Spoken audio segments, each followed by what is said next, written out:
get asked a lot of questions on how to utilize the channel EQ that comes with Cubase better for people's mixes.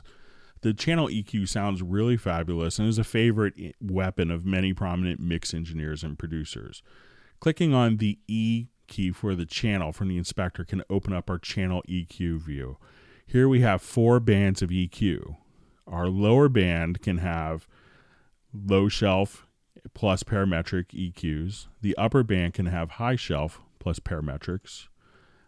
2 different parametric algorithms, one for older projects compatibility, or we have a newer algorithm of parametric 2.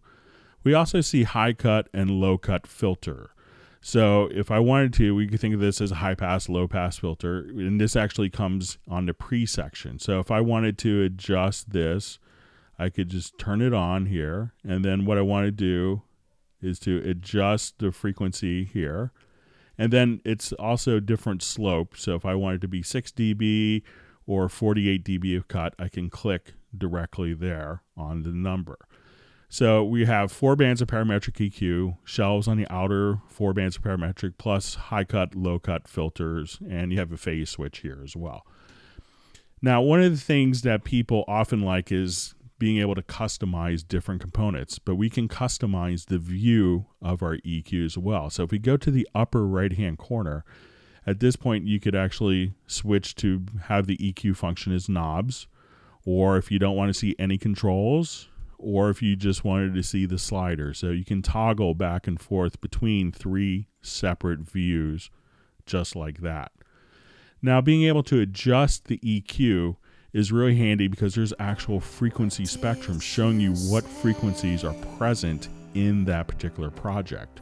So if I wanted to come here, I could just grab the EQ band and adjust it for the particular frequency.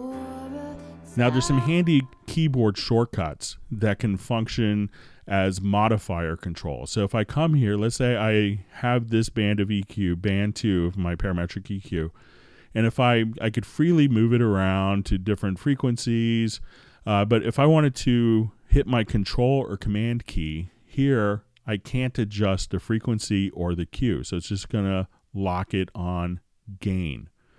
If I hold down my Alt or Option key, I can only adjust the frequency, but not the Q or gain. And my Shift key allows me to only adjust the Q.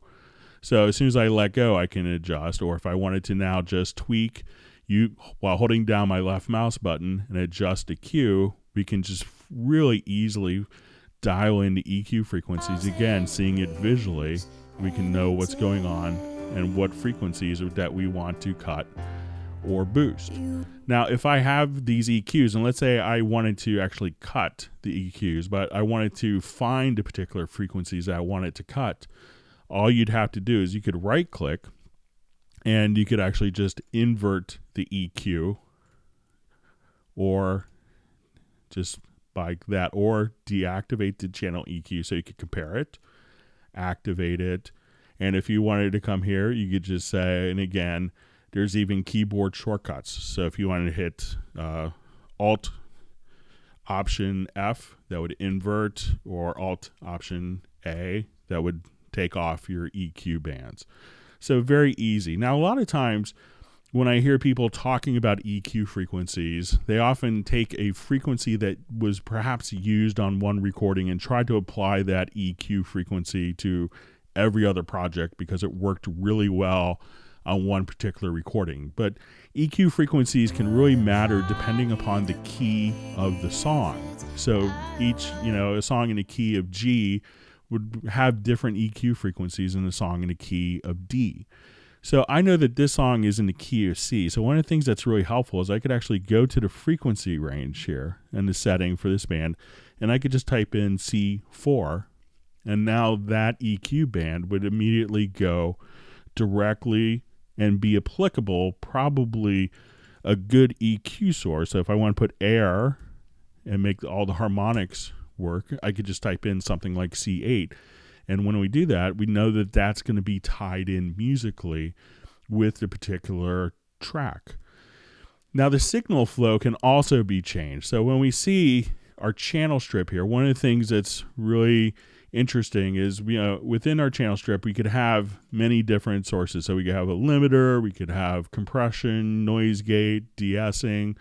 But if I wanted to change the position of the EQ, I could just drag it up here. So if I wanted my EQ to come after my noise gate but before the compressor, I could do that just by simply changing the signal flow order of the EQ to my liking. Now here we're going to have our inserts and our channel strip. And sometimes you may want to, and as we see this, we kind of see this signal flow order here. So it would go to my inserts, then my channel strip, and then to my sends. But if I wanted to change that, I could just click here on this icon, and now my channel strip comes first in the signal flow before my insert effects. So you have a lot of flexibility with the placement of the EQ directly within the signal flow of the track, if you want to place it before the inserts or after the inserts. And again, an incredibly musical and effective way to find the frequencies by typing the frequencies in. So as you can see, there's a lot of flexibility and power found in the built-in channel EQ of Cubase. If you found this video helpful, please feel free to like it and to subscribe to the channel.